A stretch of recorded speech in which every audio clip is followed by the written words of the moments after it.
जैसे जैसे market expensive या महंगा होता जाता है, उसका वैल्यूएशन बढ़ता जाता है, वैसे वैसे हम इक्विटी एलोकेशन कम करते जाते हैं और मिनिमम इक्विटी 30% या 30% तक जाता है।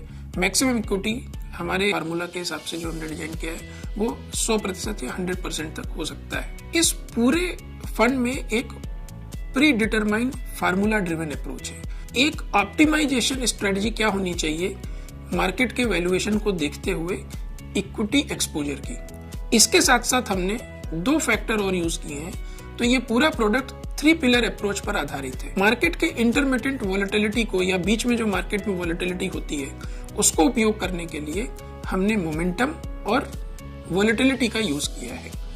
तो वोलेटिलिटी से हम पोर्टफोलियो का रिस्क मैनेजमेंट प्रोसेस उपयोग में लाते हैं और मोमेंटम से हम वैल्यूएशन के बीच में जो रेंजेस हैं उनके बीच में हम मार्केट की वोलेटिलिटी का अपने बेनिफिट के लिए इस्तेमाल करने की कोशिश करते हैं। तो अगर आप इन तीनों पैरामीटर को देखें तो सबसे पहले हम वैल्यूएशन देखेंगे।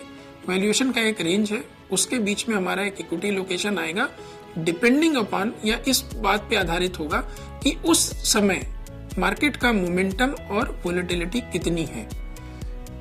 इस वैल्यूएशन पैरामीटर के लिए हम निफ्टी का ट्रेलिंग पी यूज करेंगे। यह इफेक्टिव और ज्यादा प्रभावी तरीके से इसलिए उपयोग कर सकते हैं क्योंकि इसको ज्यादातर लोग उपयोग में लाते हैं। मोमेंटम के लिए हम 15 दिन का 15 डे मूविंग एवरेज और 90 डे मूविंग एवरेज उपयोग में ला रहे हैं और वोलेटिलिटी के लिए हम जो स्टैंडर्ड डेविएशन है वो यूज कर रहे हैं। और इस फार्मूले के आधार पे हम हर 40वें दिन इस पूरे पोर्टफोलियो को रीबैलेंस करेंगे।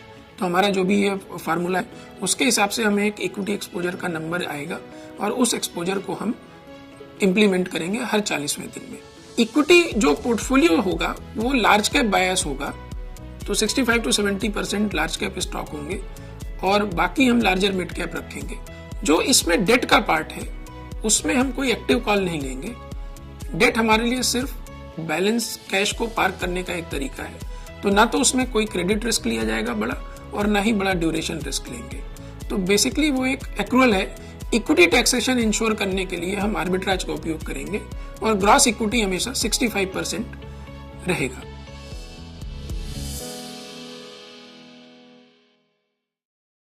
Mutual fund investments are subject to market risks. Read all scheme-related documents carefully.